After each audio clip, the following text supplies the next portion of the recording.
Umay Akkeseoglu, that one, not that good, but has a bachelor's degree in environmental engineering from the University of California, San Diego. She has 5 years experience working on the analysis of both residential and commercial buildings in terms of energy efficiency and on-site generation opportunities.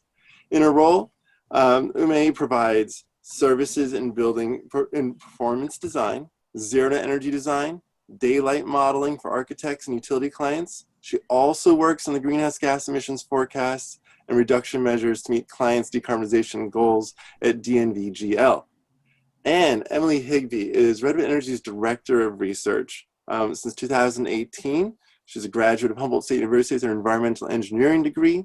She is one of our, well, she co-authors with me, the now 5 books that Redwood Energy has written on how to design all-electric commercial buildings, multifamily buildings, single-family buildings, cold climate apartment complexes, and single-family retrofits. So incredible breadth of knowledge on the topic. And she project manages Redwood Energy's research. We have a few different significant research grants that Emily's in charge of. So take it away, you two. Thanks for the introduction. You guys can see my screen all right? Yes. Cool. So I'll just jump right into it. So this presentation is kind of an overview of the document Redwood Energy and DNVGL partnered on. We created a design guide for all electric, new construction, multifamily apartments for consumers' energy in Northern Michigan. We're just going to go over some of the highlights of the document, a reminder of the benefits of all electric design, some of the technical solutions to cold climate electrification. I'll review some of our case studies we showed in this document, and then Umay is going to present on the modeling she did for various energy saving measures. And these align with Consumers Energy's Zero Net Energy Companion Program. You can go to their website to learn more about that. So just a brief reminder, I'm sure we've been talking about this all day today. Unfortunately, I didn't get a chance to see any of the presentations yet. But just as a summary, all electric homes have less impact on the environment. They produce less emissions than a mixed field home. And with our energy grids getting cleaner, they'll become even cleaner. For example, Consumers Energy requires 15% of their electricity generation to be renewable. All electric homes are lower cost and faster to build. From the developer's point of view, electric construction simplifies the construction process. Think of the piping to the building, the piping within the building, and the gas venting that they have to compensate, design, and pipe through the building. In addition, electricity can be offset by solar. So for residents, all electric homes offset by solar can save people money as well.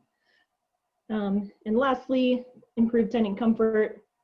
Induction stoves are great. Cooking is fast, easy to clean, and controllable.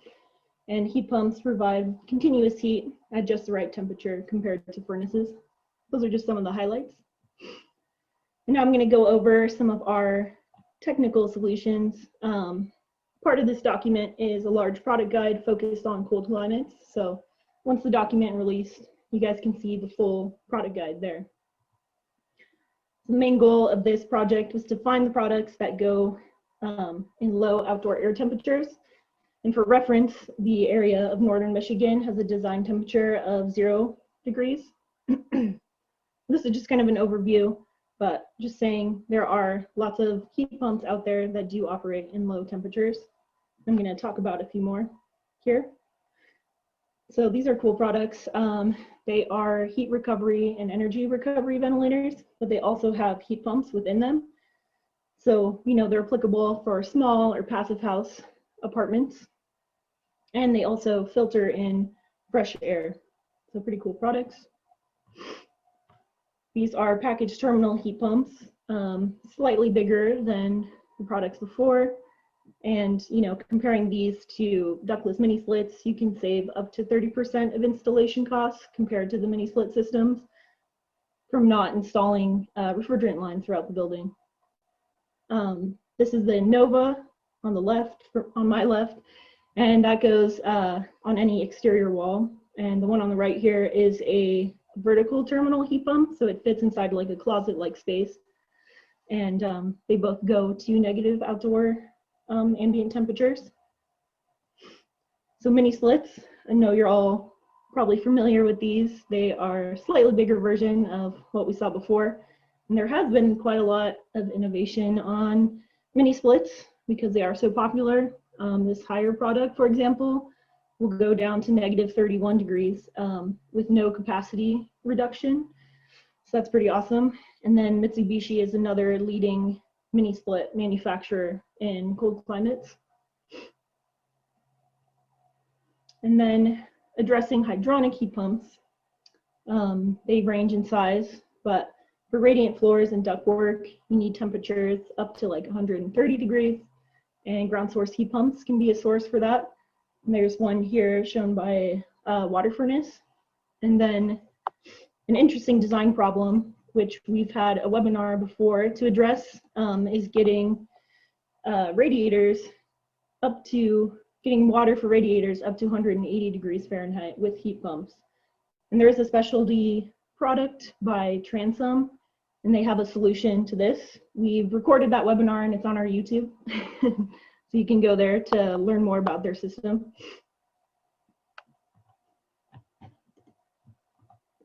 And then heat pump water heaters. So you have the individual tank type. This here is the Ream. And then you have some that are central to all apartments. And this is the Arctic air to water heat pump.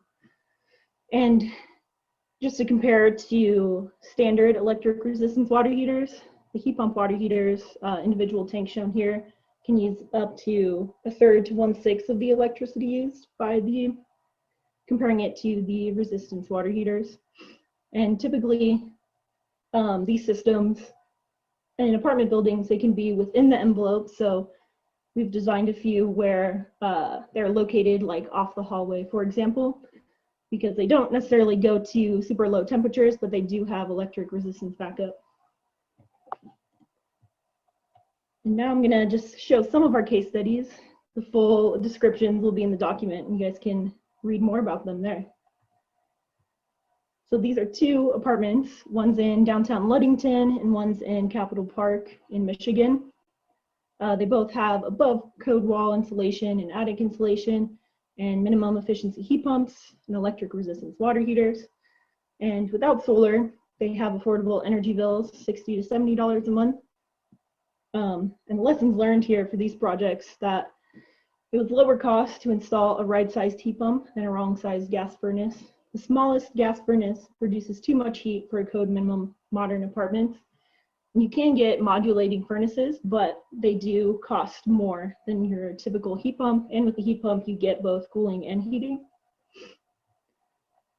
So this is Port Crescent, also in Michigan, and this is a retrofit. It was renovated to meet the Home Innovation National Green Building Standards. And it was a pretty holistic retrofit. They replaced doors, new carpet, new heating equipment, water heaters, new lighting fixtures, etc. And in this project, they found that they reduced the total energy bill. For a one-bedroom apartment, it was about 28%, and even with adding cooling. That's pretty cool.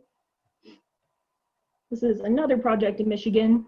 It's Bradford Station. It's going to be LEED certified. It also has typical wall and roof insulation. And one of the cool parts about this project, it has a self-contained HVAC system for each apartment. It has both a mini split and an ERV for each. And this was, for the lessons learned, this was the developer's first all-electric apartment, and they want to go with heat pump water heaters next time instead of electric resistance to have even more energy savings. So this is a cool project. It's Front Flats in Pennsylvania. It's clad with solar panels. It's pretty amazing. It was designed to be passive house, but it was narrowly missed. Has high insulation in the walls and the roof because it's meeting passive house. And it has the Minotaur ERV heat pump that I showed earlier in each apartment. And then they have an interesting hot water design. They have 2 ring tanks per 4 apartments, and it's piped efficiently as well. So in summary, the lessons learned of this project was that the vertical PV can be cost effective, and the solution of 2 tanks per 4 apartments was the least cost, most efficient design in this scenario. And lastly, this is R951 in New York. It's also a passive house with high insulation in the walls and roof, and it has a mini split and ERV for each apartment and heat pump water heaters inside. So the designers, the lessons learned that from the designers that the cost saved from not installing gas lines in the boiler fuse and related piping for gas offset the cost of the envelope needed to meet passive house. So that's pretty cool to see. And with that, I'll hand it over to Umay to talk about the modeling. Thank you, Emily. Hi, everyone. This is Umay. Now I'll go over the steps of our energy modeling effort we put together for consumers' energy design guidelines. The purpose of the energy modeling effort is to provide the supporting guideline to assist the building owner as well as the design team to achieve high performance design and all electric solutions for their future projects. Next slide, please.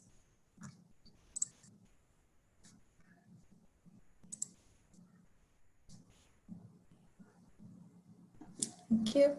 The first thing I would like to talk about is the choices we made regarding the energy, the building type to be energy model and the software choice. According to Grand Rapids city housing data, after single family, multifamily buildings with more than 50 units is the second largest sector, which is followed by multifamily buildings with 5 to 9 units. After this, we also picked dwelling unit square foot referencing several developer websites in Michigan and decided on modeling a low-rise multifamily building that is 6,800 square foot with 8 units, 4 of them one bedroom and 4 of them 2 bedroom, and a 50-unit mid-rise multifamily building with 1 bedroom, 2 bedroom, and 3 bedroom units.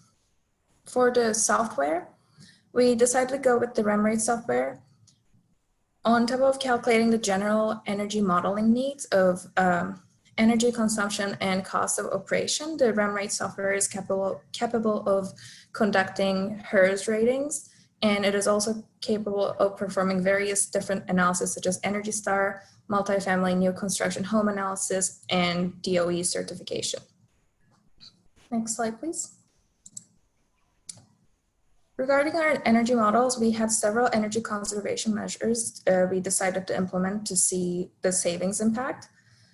But first we start with a passive building design, which means a system or a structure that uses natural energy such as wind, sun, or temperature difference to achieve results without being connected to electricity. So we first look into reducing the load of the building by these passive design measures.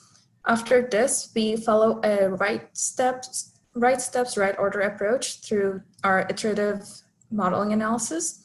Our first 2 energy conservation measures, also known as ECMs, are recommended in this design guideline to focus on improving the thermal performance of the building to reduce the cooling and heating loads by implementing measures for roof, wall, and the building, the high performance glazing types. Once these passive strategies are implemented, we further look into the additional savings and comfort that can be achieved through increasing the performance efficiency and reducing the runtime of the active systems of the building, which are the appliances, lighting, plug load, HVAC, and domestic hot water. Next slide, please. When implementing these energy conservation measures, we started with the thermal insulation with ECM1. We first increased the wall insulation to be a rock wool insulation for the cavity and added 2 inches of exterior rigid insulation, which brought the exterior wall assembly R value to be 21, and added exterior board insulation to the roof, which brought the roof's R value to be 50.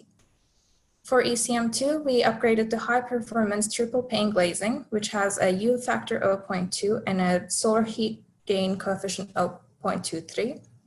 Then we upgraded the standard efficiency appliances with Energy Star rated high efficiency appliances for ECM3, such as the dryer to be a heat pump technology ventless dryer and switching the stove and oven to be induction range and convection oven.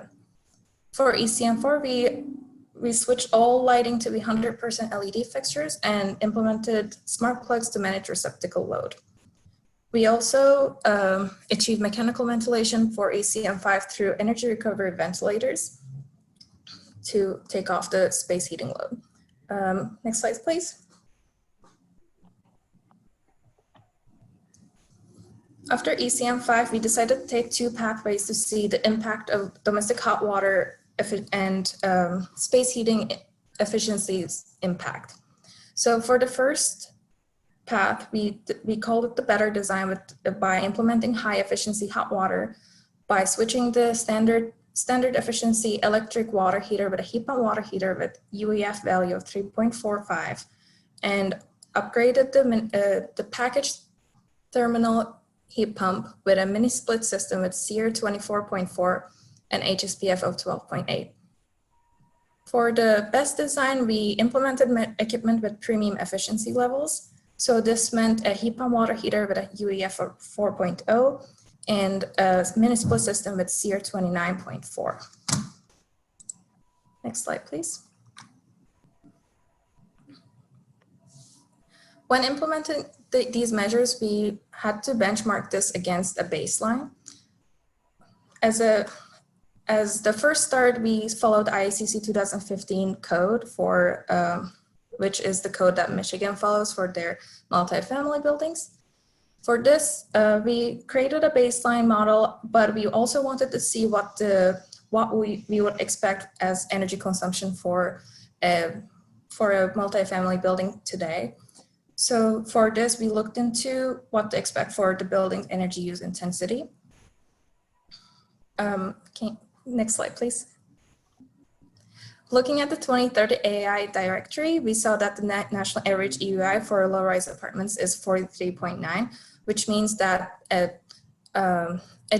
generic low-rise apartment consumes about 43.9 kBtu per square foot of the building. Looking at this, we created a model which almost matched the EUI of the baseline at 43.4. Then implementing the rest of the measures in a cumulative fashion with the two paths I described in the beginning, we can achieve 26.3 for taking the better design path, looking at the ECM7A line and achieving 40% savings. And looking, sorry, I'm still, yeah. Looking at the 7B line, we can see that we were able to drop the EEI of the building to be 25.5, which is achieving over 41% savings. Both of these savings are great because this is exactly what we require for the Consumers Energy Zini Companion Program for any new construction projects. Next slide, please. This is again the energy use intensity of the building, but this time it is split up by ECMs and the end use. It is mostly to showcase the impact of space heating and domestic hot water on the building's consumption. From the baseline to the ECM 7B, we can see the impact of space heating and water heating in general in energy consumption of the building. So after ECM 5, when we first implemented ECM 6A, we can see the largest drop in the EUI from 35.6 to 28 because of the implementation of the high efficiency water heater. Next slide, please. After implementing and seeing the energy savings values for these measures, we looked into the measured costs. For the calculation method, we used regional cost data, investigated cumulative as well as isolated costs for the material, labor, and equipment of these measures, and compared them to the baseline costs that we expect from new construction. Next slide, please. Here I can show what the measure cost came back to be in the payback period terms. For ECM 1 and 2, which is the improved thermal insulation and high performance glazing, the expected payback came out to be very high as we expected because simply because the IECC baseline for thermal envelope is already very high performing. So even though the first cost of both of these measures were pretty negligible, the savings were negligible for the payback to be lower than what they are. So, but these were not measures to remove from our mix because the additional benefits of both of these measures are not negligible at all. When we improve the thermal envelope of the building, we increase the occupant thermal comfort and the building resiliency greatly. After these two measures, we have the ECM3 high efficiency appliances, which have a much lower simple payback of 4 to 5 years. LED lighting and smart plugs have less than 1 year payback period. The ERVs for heat recovery ventilation have isolated simple payback of 3 to 4 years. Premium efficiency domestic hot water has less than 6, and premium efficient space heating less than 8 years of isolated simple payback time. After this, we wanted to also compare what this meant in terms of what are these payback periods compared to the measure lifetime, and see if they still make sense to implement for the savings that they bring to the project, and what the payback period will be in a cumulative fashion. So looking at all of the measures on the left and the measure life that they have, ECM 1 and 2, they have the measure life equivalent to the building life, which is why they are still important to include in this mix. And ACM 3 to 7, all of these measure lives are at least double what the payback period is, which makes it still cost effective for the savings that they bring to the project. And when we look at the cumulative simple payback for the best design path, when we implement all of these 7 measures together, the total incremental cost is paid back in less than 8 years.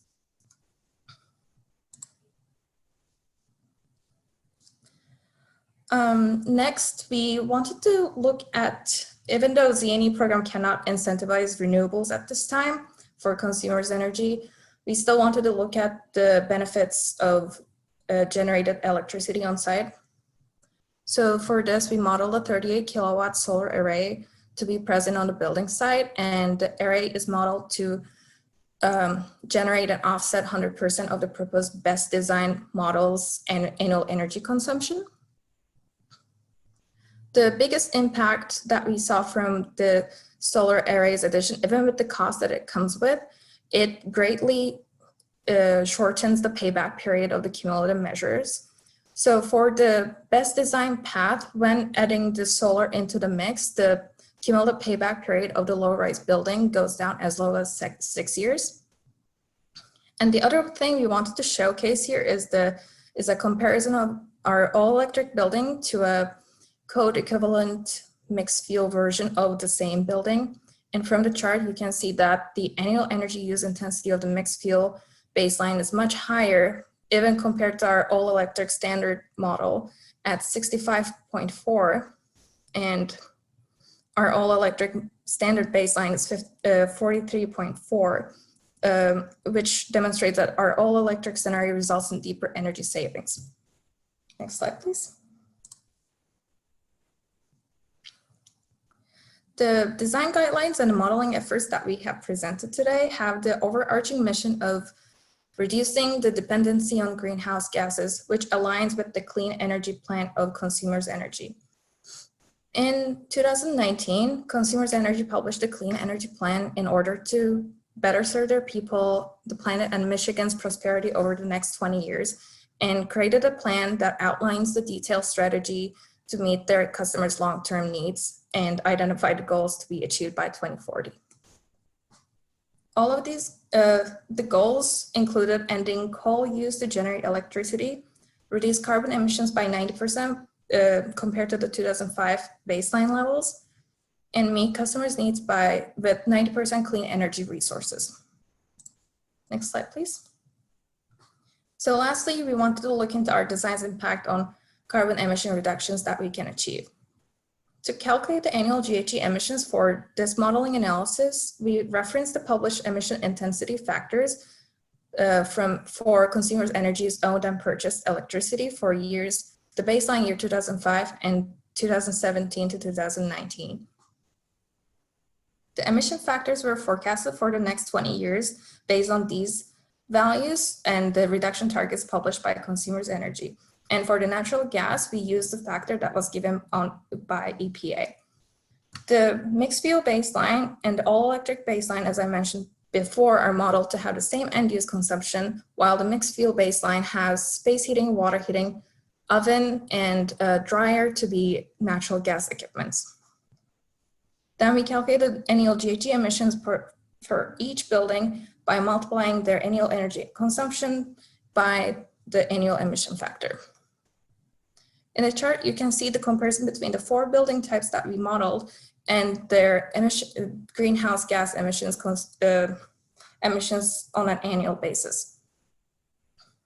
It demonstrates that the proposed BESS design case emits 14.8 metric ton carbon dioxide equivalent greenhouse gases annually, which is 52% reduction when compared to the mixed fuel baseline and a 41% reduction when compared to our all-electric baseline.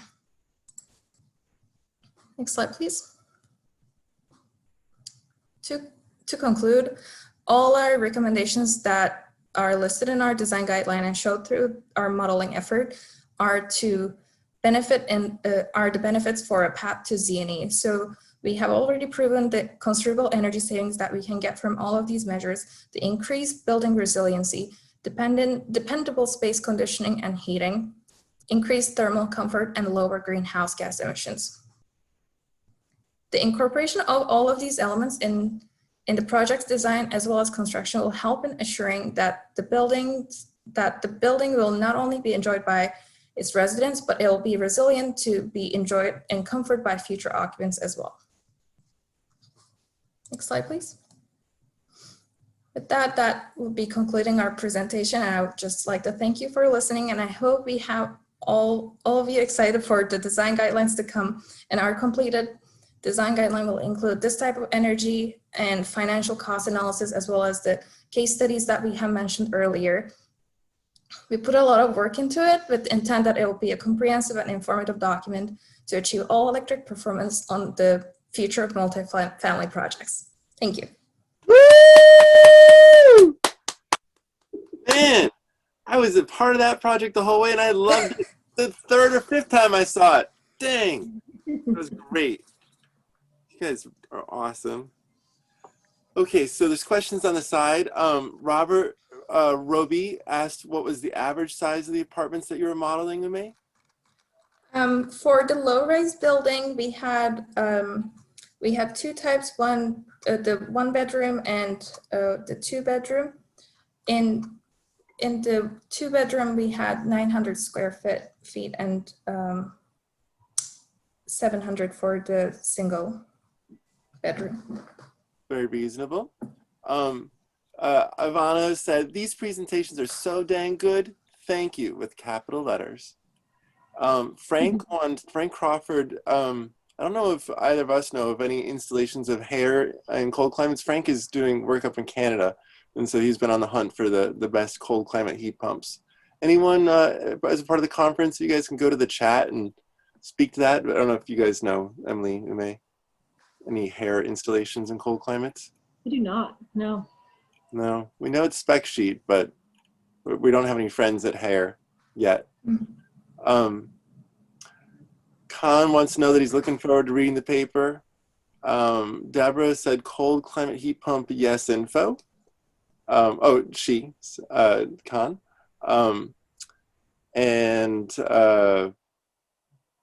Yes info, I'm not sure what the question is. But there is lots of information on cold climate heat pumps. But if you don't mind, could you guys go over to the chat and chat with people while I introduce Josie? That sounds good. Thanks, All right. everyone. Well done.